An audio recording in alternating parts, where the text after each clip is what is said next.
esmu iedvesmojies. Kā tu to izdarīji? Ļauj man padomāt.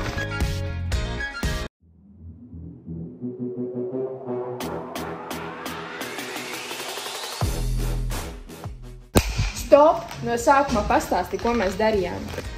Pirmais. Mūsu pašpārvalde tikās ar Kristapu Kravali, un mēs mācījāmies pieeju jaunietis jaunietim.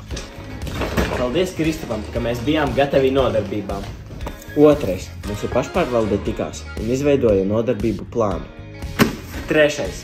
Ar mūsu izveidotajiem plāniem mēs devāmies pie 5. līdz 12. klašu skolēniem.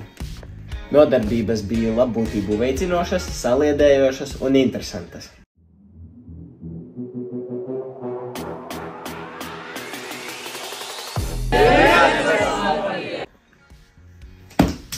Kāds bija tā visa mērķis? Mēs uzlabojām jauniešu psihoemocionālo labbūtību skolas vidē un iekļāvām nodarbības, kas skar šī brīža aktualitātes.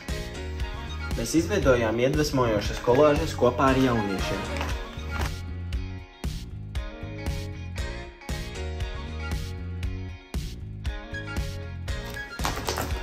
Lūk, jums aprotas, lai jūs iedvesmotos un iedvesmotu arī citus. Ko ieguva pašpārvaldes komanda? Mēs pilnveidojām prasmi vadīt nodarbības, veicinājām komunikāciju un labbūtību komandā.